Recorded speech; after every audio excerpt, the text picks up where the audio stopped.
तो इस एनिमे की स्टार्टिंग में हमें दिखाया जाता है कि हमारा मेन कैरेक्टर रिकार्डिनेट होकर एक दूसरे वर्ल्ड में जाता है और ये वर्ल्ड उसके लिए काफी ज्यादा न्यू है। अब बाहर आने के बाद वो इस वर्ल्ड को भी देखता है कि ये वर्ल्ड कैसा है। इसके बाद वो अपने वाटर मैजिक का यूज करता है जिससे कि उसके हाथ में पानी आ जाता है। अगले सीन में हमारा मेन कैरेक्टर एक एंजल के सामने खड़ा होता है। वो एंजल ये कहता है कि काफी समय के बाद कोई यहाँ पर आया है तो ये तुम्हारी आफ्टर लाइफ नहीं है। रियो इस बात को समझ जाता है कि वो मर गया है और अब वो रिकार्डिनेट होने वाला है। और रियो ये कहता है कि मेरी लाइफ काफी ज्यादा शांत होनी चाहिए। ये एंजल उसे ये बताते हैं कि जिस वर्ल्ड में तुम जाने वाले हो उसे फी कहते हैं। यहाँ पर लोग मैजिक का इस्तेमाल कर सकते हैं लेकिन ये लोग काफी कम है। वो ये कहते हैं कि तुम सबसे ज्यादा वाटर मैजिक से कंफर्ट हो इसलिए तुम्हें वाटर मैजिक दिया जाता है जिसका तुम यूज कर सकते हो। ये कहकर एंजल उसे इस वर्ल्ड में रिकार्डिनेट कर देते हैं और साथ में उसे एक घर और 2 महीने का राशन भी देते हैं। रियो को घर के अंदर एक किताब मिल जाती है जिसमें इस वर्ल्ड के मॉन्स्टर्स के बारे में लिखा हुआ होता है। यहाँ पर उसे एक और किताब मिलती है जिससे उसे मैजिक के बारे में पता चलता है और अब वो इसे पढ़ने के बाद बाहर आ जाता है और बाहर आकर अपने वाटर मैजिक का यूज करता है। इस मैजिक को यूज करने में रियो को कोई दिक्कत नहीं आती, यहाँ तक कि वो बिना स्पेल को चांट किए भी इस मैजिक का यूज कर पा रहा होता है। अंदर आने के बाद वो अपने मैजिक से बाथ टब को भरता है और वो ये सोचता है कि अब मैं इसे गर्म कैसे करूँ। इसके लिए वो बाहर आकर लकड़ियों को घिसना शुरू करता है लेकिन इससे कुछ भी नहीं होता और वो काफी थक जाता है। तभी उसे सूरज को देखकर एक आइडिया आता है जिसके बाद वाटर को आइस में कन्वर्ट करके उसे मैग्नीफाइंग ग्लास की तरह यूज कर आग जला लेता है। जिसके बाद वो पानी गर्म करके आराम से बाथ ले रहा होता है। नहाते नहाते रियो इस बात को भी सोच रहा होता है कि क्या मैं अपने हाथ से गर्म पानी भी निकाल सकता हूँ। इसके बाद वो खाना खाते हुए सोचता है कि मेरा खाना जल्दी ही खत्म हो जाएगा, इसका मतलब मुझे हंटिंग पर जाना होगा। रियो इस बात से काफी ज्यादा परेशान हो जाता है कि उसे हंटिंग करने के लिए इस बैरियर से बाहर जाना होगा जिससे कि मॉन्स्टर्स उस पर अटैक कर सकते हैं और इसके पास सिर्फ एक चाकू है। अब वो बाहर आकर वाटर बॉक्स बनाकर उसको सामने के पेड़ पर फायर करता है। जिसके बाद वो वाटर जेट को भी ट्राई कर लेकिन इससे कुछ भी नहीं होता जिससे वो थोड़ा सा निराश हो जाता है। काफी ज्यादा ट्रेनिंग करने के बाद रियो का वाटर जेट काफी स्ट्रॉन्ग हो जाता है और काफी दूर तक भी जाता है। अब अगले सीन में रियो आइस मैजिक का यूज कर एक आइस क्रिस्टल बनाता है। के बाद वो आइस क्रिस्टल को सामने की तरफ फेंकता है पर वो ज्यादा आगे नहीं जाता। पर वो हार नहीं मानता और कई घंटों की ट्रेनिंग के बाद वो अपने सारे के सारे मैजिक्स को मास्टर कर लेता है। इतनी हार्ड ट्रेनिंग करने के बाद रियो काफी ज्यादा थक जाता है। अगले सीन में रियो आइस क्रिस्टल को एक वेपन की तरह यूज करने का डिसाइड करता है। इसके बाद वो अपने बैरियर से बाहर जंगल में चला जाता है जहाँ नदी के पास उसे एक वाज मिल जाता है जिससे कि वो अब आग जला सकता है। अब रियो खाने की तलाश में जंगल के अंदर चला जाता है। तभी रियो ये नोटिस करता है कि उसके सामने एक काफी ज्यादा खतरनाक मॉन्स्टर है जो कि उस पर अटैक करने आ रहा होता है। ये देखकर रियो की फटनी शुरू हो जाती है और वो डर की वजह से हिल भी नहीं पा रहा होता। तभी एंड मोमेंट पर वो जंप करके अपने आप को बचा लेता है और रियो अपने आइस मैजिक का यूज करके जमीन को जमा देता है जिससे वो मॉन्स्टर फिसल जाता है। इसके बाद वो आइस थ्रोन्स बनाकर उस मॉन्स्टर को मार देता है। इसके बाद वो अपने घर वापस आकर उन बुक्स को रीड करता है जिससे उसे ड्रैगन्स के बारे में पता चलता है और वो ये पढ़ता है कि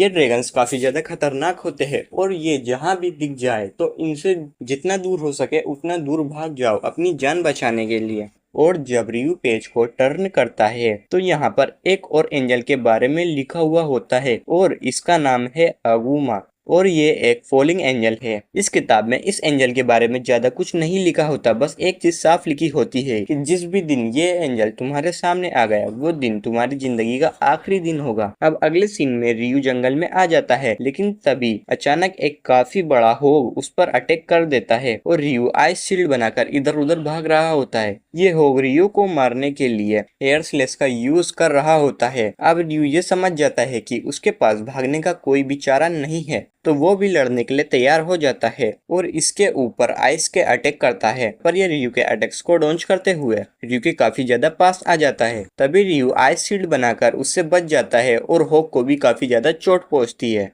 और वो डर के मारे यहाँ से चला जाता है और रियो चैन की सांस लेता है, आज तो बाल बाल बचा। और इसके बाद रियो जब घर जा रहा होता है तभी उसे एक सरकटा दिखता है जिसको देखकर इसकी काफी ज्यादा फटनी शुरू हो जाती है। इस बंदे की लाइफ में ऐसे ही काफी सारी दिक्कतें आती रहती है जिसकी वजह से ये अपने मैजिक को काफी अच्छी तरीके से यूज करना सीख चुका है और अब इसका वाटर जेट काफी ज्यादा स्ट्रॉन्ग हो चुका है और वो एक पत्थर को भी बीच में से काट देता है। अगले सीन में रियू इस सरकटे से लड़ने के लिए उसके सामने आ जाता है और दोनों में फाइट शुरू हो जाती है और ये सरकटा रियू को काफी आराम से हरा देता है। और हारने के बाद रियू ये सोचता है, क्या मैं इसे कभी हरा भी पाऊंगा? ये सच में काफी ज्यादा ताकतवर है। रियू हर रात यहाँ पर इसलिए आता है क्योंकि उसे ऐसा लगता है कि ये सरकटा उसकी ट्रेनिंग करवा रहा है, क्योंकि उसने आज तक रियू को चोट नहीं पहुंचाई। अब ये सरकटा अपनी सोड डियो को देकर चला जाता है और फिर हम उसी होग को देखते हैं जो अब इवॉल्व होकर आया है। जब वो रियू के ऊपर अटैक करता है तो रियू 5 लेयर की शील्ड बनाता है, पर होग उसे काफी ज्यादा आसानी से तोड़ देता है और अब वो इसे रोकने के लिए 10 शील्ड का यूज करता है, लेकिन वो भी काम नहीं आती। रियू इसको हराने की कोशिश कर रहा होता है, पर ये होग उसके सारे अटैक्स को डॉन्च कर कर एक सोनिक बीम यूज करता है, जिससे रियू काफी ज्यादा डर जाता है। और ये होग रियू के ऊपर लाइटनिंग का यूज करता है, जिससे रियू बाल बाल बचता है। देखते ही देखते ये फाइट काफी ज्यादा खतरनाक होती जा रही होती है और जब ये रियू के ऊपर सामने से अटैक करता है तभी रियू अपनी सोड इसके अंदर घुसा कर इसका काम तमाम कर देता है, जिससे कि ये होग मारा जाता है। और जब वो अपनी सोड को लेकर यहाँ से जा रहा होता है तभी उसके सामने एक ड्रैगन आ जाता है, पर रियू ने ऐसा पढ़ा था कि जब भी ये ड्रैगन उसके सामने आए तो वहाँ से भाग जाओ। पर ये ड्रैगन रियू को चोट ना पहुंचाकर अपनी टेलीपैथी का यूज करके रियू से बातें करता है, जिससे रियू शॉक हो जाता है।